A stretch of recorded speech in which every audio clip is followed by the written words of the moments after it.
Fala galera, beleza? Professor Alex aqui de Geografia. Vamos para mais um assunto. Hoje nós vamos trabalhar urbanização brasileira. Vamos entender de que forma o Brasil iniciou o seu processo de urbanização. Quais são os nossos objetivos aqui? Primeiro, entender os fatores, né, as causas que levaram à urbanização do território brasileiro. Depois, entender as características e a tendência do território brasileiro. Legal? Vamos lá. Bom, urbanização, então, é aquele processo de crescimento da população, né, urbana em detrimento às áreas rurais. Se você não sabe e não ficou claro para você esse conceito, volta lá no vídeo que fala sobre urbanização e conceitos. Tá? É fundamental você primeiro assistir, ter uma base aí dos principais conceitos relacionados ao processo de urbanização, porque hoje a gente está tratando sobre a urbanização do território brasileiro. Legal? Então vamos lá. Para a gente entender o processo de urbanização no Brasil, a gente volta lá um pouquinho, né? Algum tempo atrás. E aí a gente vê que desde o período de colonização do Brasil, né, predomina-se no território brasileiro as atividades rurais. Né? Atividades rurais essas, até mesmo os próprios ciclos econômicos, né? Muito ligado a um processo extrativista. Então essas atividades elas não impulsionavam, né, a atividade industrial dentro do território brasileiro. Então isso foi um marco, né, que fez com que o território não se desenvolvesse no que tange a um aspecto de urbanização, consequentemente um próprio processo de industrialização, tá? Até porque os dois processos eles estão muito próximos um do outro. Então, essa economia rural, né, que o Brasil vai ter ao longo dos séculos, né, vai ser um fator que vai estar freando essa questão, né, do avanço, do desenvolvimento da urbanização no Brasil. E aí tem um mapa que eu trouxe para vocês, tratando aí, né, na verdade, representando as primeiras cidades e as primeiras vilas do território brasileiro. O que é importante a gente estar observando desse mapa é que, primeiro, né, vai se tratar de um momento em que as terras, né, do Brasil estavam divididas ali pelo Tratado de Tordesilhas. Tá? Então, aí a parte leste pertencia a Portugal e a parte a oeste pertencia à Espanha. Tá?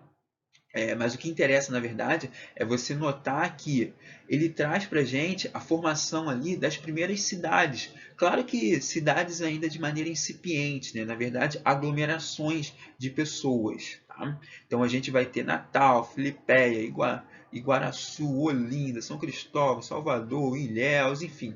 Né? Uma série de cidades que elas vão sendo fundadas ao longo dos séculos, né? Exatamente por permitir que as pessoas estivessem se aglomerando de maneira incipiente, uma infraestrutura completamente precária. Tá?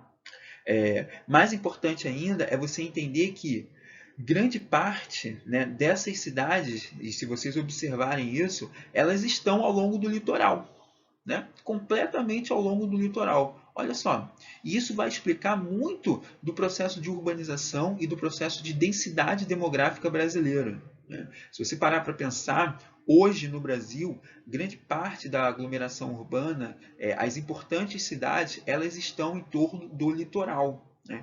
Isso aí a gente já se torna até uma questão problemática, né? Se torna um problema no que tange a impactos ambientais. Né? Porque a urbanização cresce ao longo do litoral e acaba invadindo as zonas de mar, né?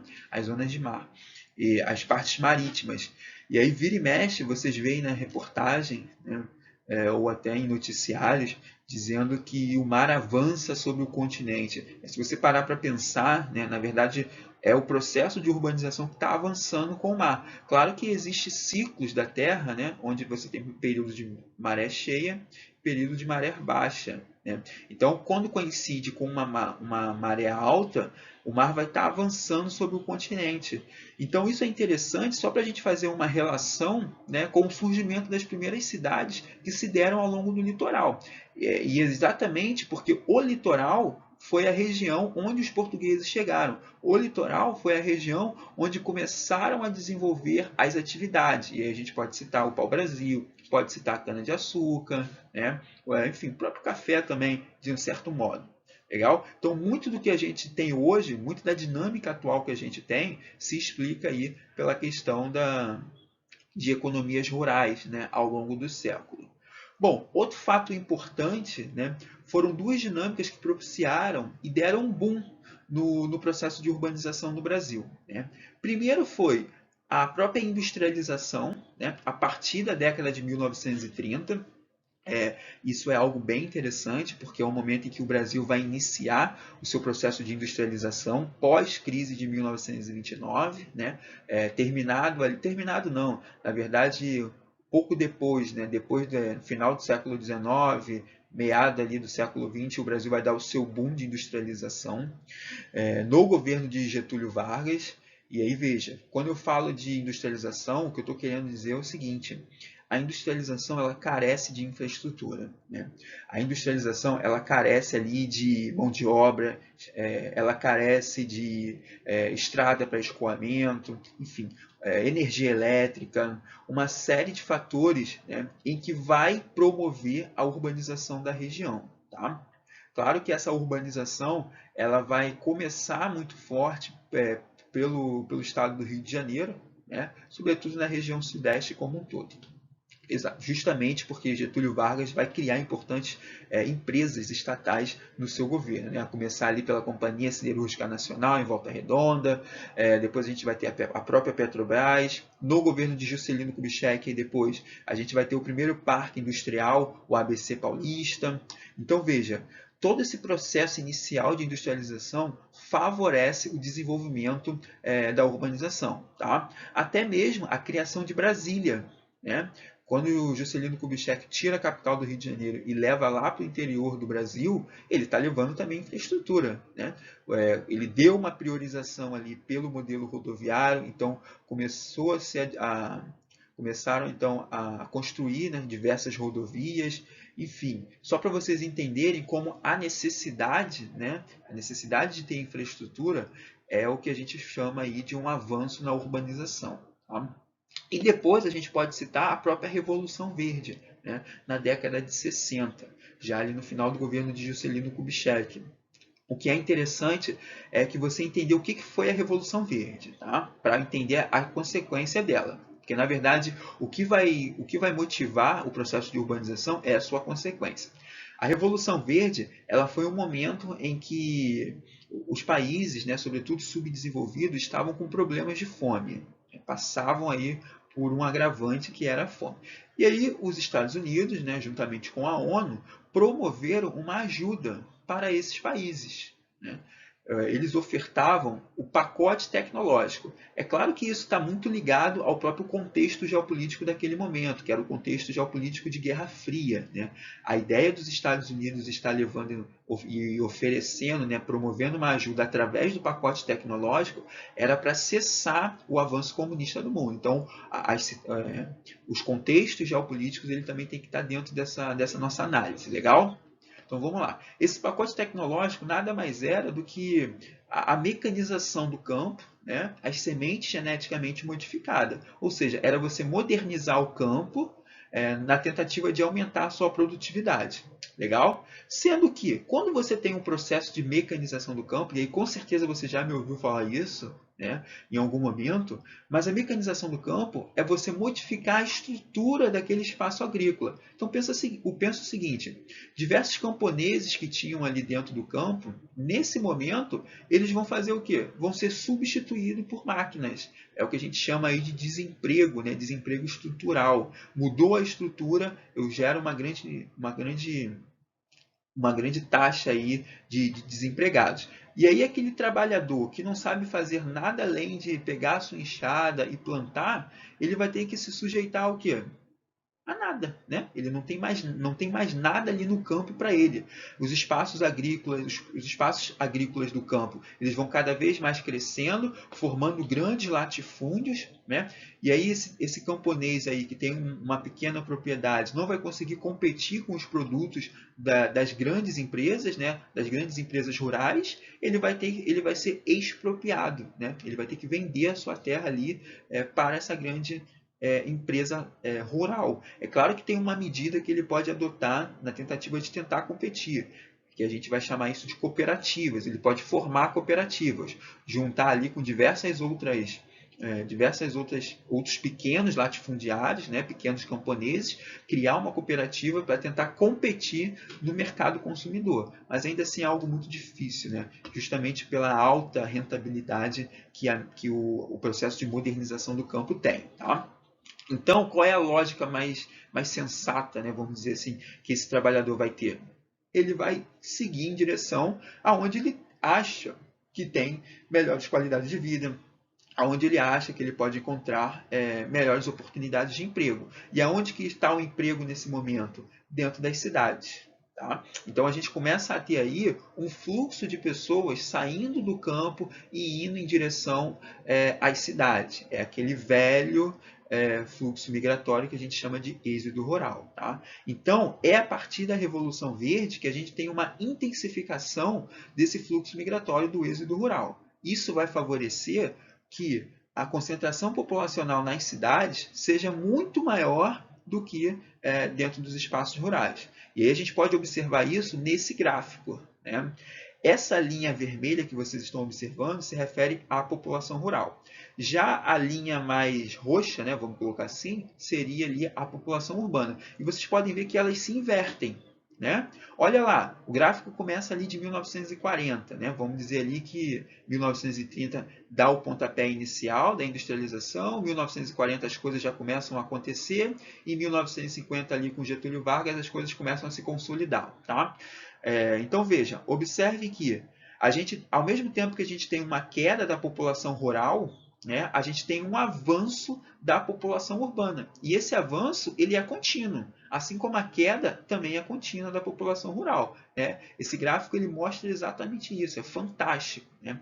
E aí eu destaco para vocês o seguinte, ali na década de 60, né, sobretudo em meados da década de 60, a gente tem um marco muito importante, que é o momento em que o Brasil ele deixa de ser um país rural para virar um país industrial. Como que eu sei disso? Exatamente pelo gráfico. Olha como a população, vamos botar ali em 1965 mais ou menos, tá? Vamos pensar o seguinte, ao mesmo tempo que a população urbana está crescendo, a população rural está caindo. E é exatamente na década de 60 que a gente tem a inversão. Ou seja, eu tenho muito mais gente dentro das cidades do que nos espaços rurais. Tá? Isso é muito importante, galera. Entendam esse marco. Tá? Bom, outro processo de urbanização se refere às próprias disparidades econômicas e sociais que o Brasil tem. O que quero dizer com isso? O Brasil ele não teve uma urbanização homogênea em todo o seu território, né? Exatamente o que gerou aí diversas diferenças econômicas e sociais, tá? Sobretudo nas regiões do Brasil. Tá? As regiões do Brasil, por algumas especificidades, né, por alguns fatores, elas não tiveram um grau de urbanização tão acelerado como outras regiões tiveram. Tá? Vou dar um exemplo para vocês. A gente fala aí da região sudeste, que é a região mais urbanizada, como a gente pode ver inclusive nessa tabela. Tá? Mas por que a região sudeste ela foi mais urbanizada? Muito simples, galera. Fatores históricos. Né? O processo de industrialização deu um pontapé inicial no Rio de Janeiro. Getúlio Vargas criou a CSN, criou a Petrobras. Né? Depois esse avanço ele se deu ali para a região de São Paulo. Então a gente está falando de quê? De uma região sudeste. Minas Gerais, né? Minas Gerais, no período no contexto ali do ciclo da mineração, né? Todo o ouro era escoado pelo Rio de Janeiro, pelos portos do Rio de Janeiro. Além disso, nesse momento, a capital vai ser transferida para o Rio de Janeiro. Então, olha como a região sudeste como um todo acaba concentrando, né, algumas atividades, alguns serviços. Então, se hoje a gente fala da região sudeste como maior concentradora de urbanização, ou até mesmo de industrialização, vamos colocar assim, né, se dá por esses fatores históricos. Tá? E entendam o seguinte, ainda que a gente tenha essas disparidades, né, urbanísticas em todas as regiões do Brasil, a gente acaba que desde a década de 60, né, consolidando na década de 70, a gente tem aí uma população majoritariamente urbana, é o que a gente viu naquele gráfico. Tá? Desde então, desde a década de 70, a população urbana ela só cresce e a população urbana ela só cai. Bacana? Bom, e aí analisando essa tabela, a gente consegue observar o seguinte, que em todas as regiões brasileiras, né, a gente teve um aumento da porcentagem de urbanização. Em nenhuma região isso caiu, tá? Sobretudo durante as próprias décadas, né? A primeira coluna lá, 1991, depois a gente tem 2000, depois a gente tem 2010. Em todas as décadas a gente tem um avanço de urbanização. E aí a gente destaca a região sudeste como a região mais urbanizada. Depois a gente pode destacar o centro-oeste, né? Por que o centro-oeste é uma região mais urbanizada? Pode se explicar muito ali pelo próprio processo de modernização da agricultura, né? Acaba se tornando ali cidades importantes, acabam surgindo em torno do agronegócio também. Tá? Depois a região sul, né? Depois a gente tem o norte. Por que o norte é a região, é a penúltima região mais urbanizada e não o nordeste? Porque vale lembrar que na região norte a gente tem uma zona industrial, que é a Zona Franca de Manaus, tá? Então, ainda que diferença bem pouca para a região nordeste, a gente tem também ali um elevado grau de urbanização. E por último, a gente tem a região nordeste, tá? E aí também vale destacar que a gente daqui a pouco vai estudar o processo de desmetropolização, né? Um processo em que você tem aí importantes indústrias, né, saindo para outras regiões, sobretudo para a região da Bahia. Então, o Nordeste vai se favorecer e vai aproveitar para poder aumentar os seus níveis de urbanização. Porque, lembrando, indo uma indústria para determinada região, vai a infraestrutura, o que promove uma urbanização. Então, é exatamente, né, isso que a gente está falando aqui. A ideia do processo de metropolização, né, significa o quê? O que é metrópole? Né? Metropolização, na verdade, é a criação de metrópoles. É um processo onde você tem uma urbanização completamente concentrada. Né? O que seria essa urbanização concentrada? É aquela ideia que foram surgindo ao longo dos anos cidades que receberam diversos investimentos. Um exemplo que eu vou dar para vocês, a cidade de Ribeirão Preto. A cidade de Ribeirão Preto ela é conhecida como a capital do agronegócio, porque, inclusive, essa cidade ela tem uma feira do agronegócio. Né? Então, é uma cidade que concentra toda, vamos dizer assim, né, todo o centro administrativo, político, relacionado a essa atividade do agronegócio. Tá? E a partir daí ela acaba se urbanizando muito. Então, os shoppings de lá são fantásticos, a cidade como um todo, né, é uma cidade que é de outro mundo, que fica no interior de São Paulo. Tá?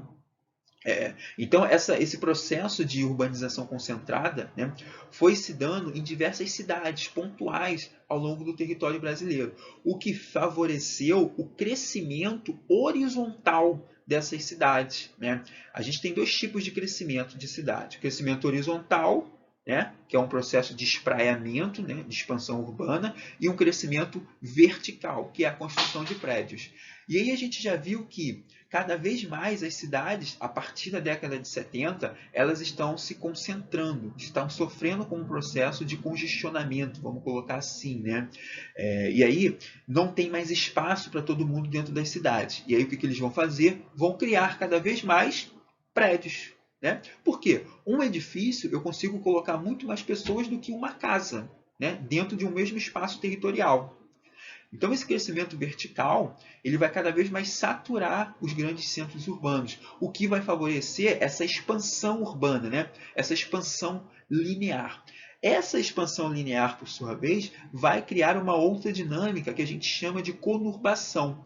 O processo de conurbação é aquele processo que a gente tem de expansão urbana de duas cidades, né? Uma passando por cima da outra. Legal? E aí o que vai acontecer? Vou criar uma outra forma de organização que a gente chama de megalópole. Tá? E é o que é o caso exatamente dessa imagem que a gente está vendo aí. Tá? A gente tem duas importantes metrópoles, que é São Paulo e Rio de Janeiro. Elas têm um crescimento horizontal grande, elevado, através do processo de conurbação, e cria-se uma megalópole. Tá? Agora preste atenção numa coisa. Cada metrópole ela tem um conjunto de municípios vizinhos.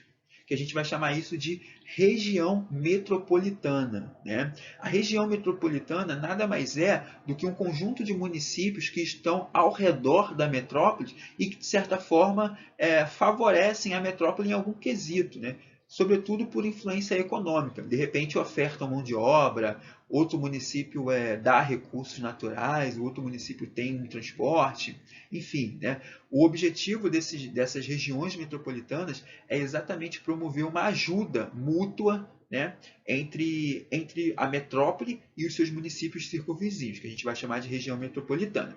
E no censo demográfico do IBGE de 2010, né, ele estabeleceu 36 regiões metropolitanas para o território brasileiro. Tá? Essas regiões metropolitanas, em um certo momento, elas ficavam ali a critério do governo federal.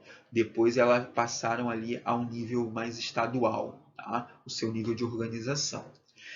Além disso, a gente tem também as chamadas RIDES. Né? O que são RIDES? São regiões integradas de desenvolvimento. E aí, segundo o IBGE, a gente tem 3 regiões integradas de desenvolvimento. O que é, galera, essas regiões integradas de desenvolvimento? Na verdade, elas se assemelham às regiões metropolitanas, tá? Sendo que, para se formular uma região metropolitana, todos os municípios eles têm que ser de um mesmo estado. Tá? Todos os municípios de um mesmo estado. Já as regiões integradas de desenvolvimento, elas podem ter municípios de outro estado. Tá? Então você pensa o seguinte, essa imagem demonstra isso para a gente também. Tá? A gente tem a região metropolitana do Rio de Janeiro, tá? E vocês podem observar ali alguns municípios, né? Niterói, Duque de Caxias, Volta Redonda, Nova Iguaçu. E a gente tem São Paulo, que também tem a sua região metropolitana, né?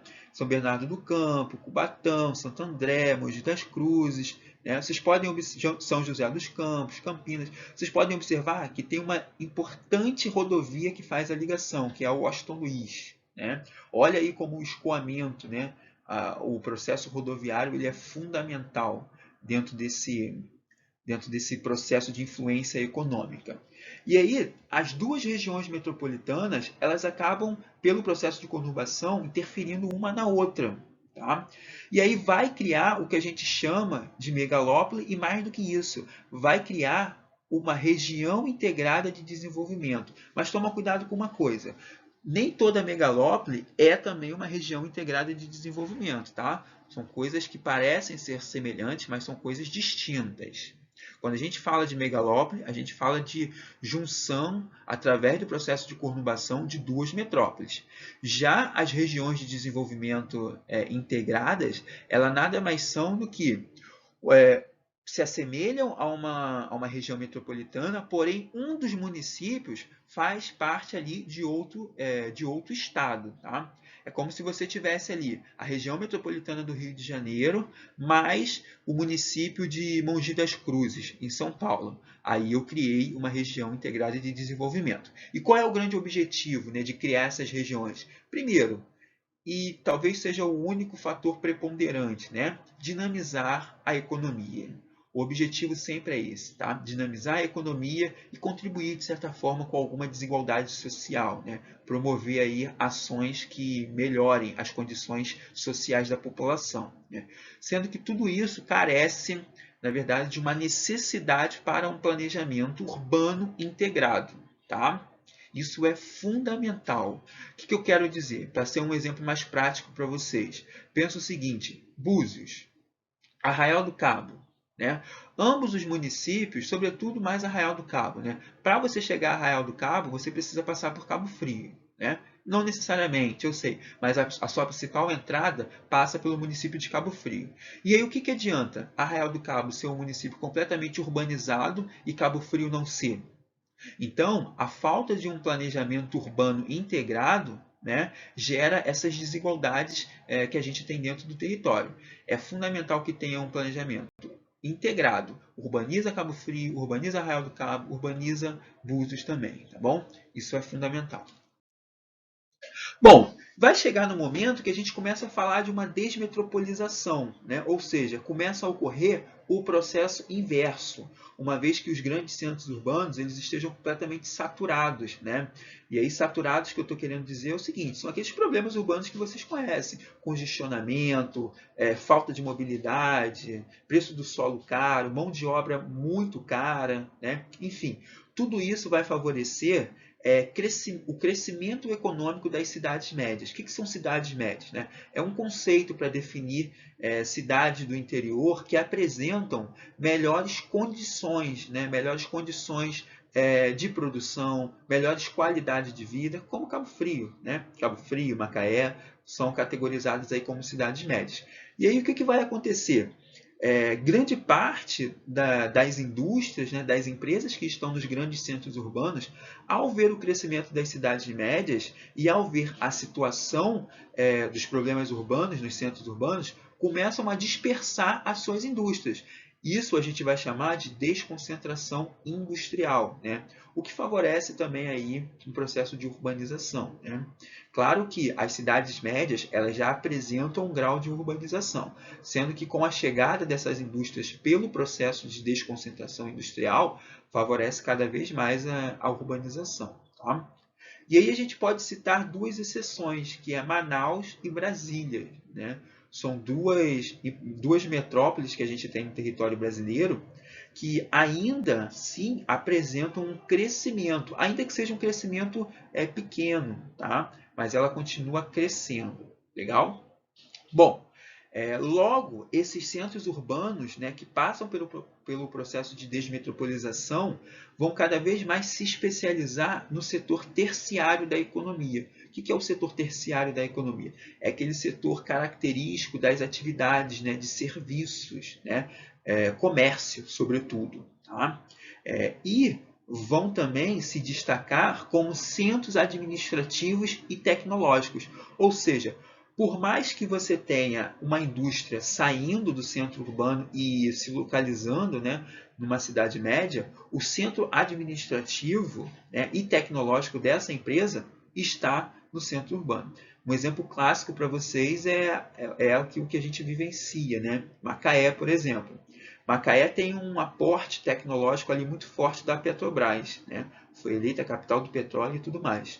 Por mais que a Petrobras se faz presente, né, em diversos setores da economia de Macaé, todo o seu centro administrativo está na capital, está no Rio de Janeiro.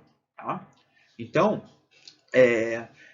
esse processo de desmetropolização, a gente vai conseguir observar que cada vez mais, né, as metrópoles, né, elas vão ganhando notariedade, né, vão ganhando destaque e vão reforçando o seu poder, né, ou seja, o seu poder de influência, né, sobre as cidades menores, sobre esses núcleos menores. Tá? Então veja, por mais que a Petrobras não tenha saído, né, ou melhor, tenha saído da capital e se localizado em Macaé, pelo Rio de Janeiro ali ter ainda os seus escritórios administrativos, reforçam o seu poder de influência sobre o município de Macaé. Tá? Então, na verdade, a metrópole ela vai perder uma parte ali da indústria, mas ela vai ganhar no que tange ali o seu centro administrativo. Outro ponto importante é o processo de hierarquização urbana. Sempre que a gente fala de hierarquização urbana, galera, a gente está falando aí de um processo em que você tem núcleos, né, centros em que exerce influência em outros, tá? Como se a gente observasse assim, cidades, tá, e que exercem influências em outras cidades. Sobretudo porque essas cidades elas têm bens e serviços, né, melhores estruturados que outras. Tá? É o caso das regiões metropolitanas. Você tem aí a capital do Rio de Janeiro como uma cidade importante, influenciando os demais núcleos das cidades vizinhas. A mesma situação nossa aqui da região dos lagos. Cabo Frio é uma cidade, talvez a cidade mais importante dentro da região dos lagos. Né? E aí você tem todos os municípios vizinhos, todos os municípios da região dos lagos, de certa forma, dependendo da cidade de Cabo Frio. Tanto economicamente, né? E aí a gente pode dizer por emprego, emprego, resolver alguma situação bancária, né, serviços, educação, enfim. Só para vocês entenderem de que maneira a cidade de Cabo Frio influencia as outras cidades. Então, essa zona de influência, na verdade, é o que a gente vai chamar de hierarquia urbana, né? E aí o IBGE, ele criou uma ordem de importância para as cidades, né? Que traduz exatamente esse esquema que que eu coloquei aí para vocês, né? A gente tem dois esquemas, um esquema que é o clássico, né? E um esquema que é o atual. Vamos começar ali pelo esquema clássico, né? E aí lembrando, né? A hierarquia se refere a um conceito de importância, tá? E aí dentro da hierarquia a gente tem da mais importante para menos importante, vamos colocar assim, né? A metrópole nacional essa em que tem uma importância no cenário nacional em todo o território brasileiro, como São Paulo, por exemplo, tá? A gente tem uma metrópole regional, né? Ou seja, tem uma influência regional, tá? A gente tem um centro regional. Dentro da metrópole regional, a gente também tem um centro regional, tá? Que tem uma influência mais regional ali, né? Não tem uma influência tanto de metrópole, mas acaba tendo uma influência mais no que tange a regionalidade ali do seu território. Dentro do centro regional, a gente tem uma cidade local, tá? Que também oferece aí um grau de influência. E dentro do centro local, a gente tem uma vila, né? Uma vila que também tem uma importância menor, tá? Então, observe que essa hierarquia demonstra o grau de influência, né, da mais importante para a menos importante, no sentido de influenciar outras regiões. Sendo, galera, que com os avanços que a gente tem aí de globalização, os avanços no meio de comunicação, os avanços no meio de transporte, né, favorecem que essas cidades, essas metrópoles, elas tenham interligações entre si. Tá? O que eu quero dizer com isso? A metrópole nacional ela começa a estabelecer uma relação com a cidade local, com o centro regional e não só com a metrópole regional. Assim como a cidade local ela também começa a ter uma relação com a metrópole regional. Tá? Só para você entender, Cabo Frio. Cabo Frio seria um centro regional, por exemplo. Tá? Ele é um centro regional. Desculpa, Cabo Frio seria uma cidade local. Vamos colocar assim. Tá? Cidade local essa que queria falar com a metrópole nacional. Tá? Queria falar com São Paulo, por exemplo. Cabo Frio poderia falar com São Paulo dentro de um esquema clássico? Não. Né? Cabo Frio teria que falar com o centro regional, para depois falar com a metrópole regional, para depois falar com a metrópole nacional. Entende isso? Então, no esquema atual, né, devido a esses avanços tecnológicos que a gente tem, Cabo Frio já pode se comunicar direto com São Paulo, né? Justamente porque os meios de comunicação avançaram, os meios de transporte avançaram. Então, isso quer dizer que a cidade local ela pode estabelecer uma ligação direta com o nível hierárquico mais alto. Tá? Só para vocês entenderem que isso tudo é resultado ali dos avanços tecnológicos que a gente tem. E aí, a gente tem aqui um mapa, né, de rede urbana brasileira. É um mapa do IBGE que está demonstrando exatamente, né, o grau de influência que as cidades têm em relação às outras. Tá? Pode parecer um pouco confuso, galera, mas é fundamental você entender pela legenda. Tá? Cada símbolo geométrico desse representa aí uma metrópole, representa uma capital, representa uma metrópole nacional, uma metrópole regional. Tá? E aí essa teia de ligação, né, demonstra exatamente a relação que as metrópoles possuem com as capitais. Né? Talvez seja mais fácil a gente observar pelo esse quadradinho pequeno aí. Tá? E aí eu destaco logo de cara para vocês as metrópoles que a gente tem aqui na região sudeste, né? Que é São Paulo, que é Rio de Janeiro, que é Belo Horizonte. Está vendo que Belo Horizonte já tem um símbolo diferente, né? Já tem um símbolo mais diferente. Por quê? Porque na verdade Belo Horizonte é só uma metrópole, tá? é só uma metrópole. Rio de Janeiro seria uma metrópole nacional, tá? E São Paulo seria uma grande metrópole nacional. Legal? Isso aí seguindo a classificação do IBGE. E aí observem, né, as teias de ligação que essas metrópoles possuem com as suas capitais, com as suas cidades menores. Tá? Só para vocês entenderem a espacialização dessa estreita relação que a gente estava discutindo ali na apresentação anterior. Legal? Bom, galera, vamos finalizando por aqui. Qualquer dúvida vocês me mandem. Um abraço. Até a próxima.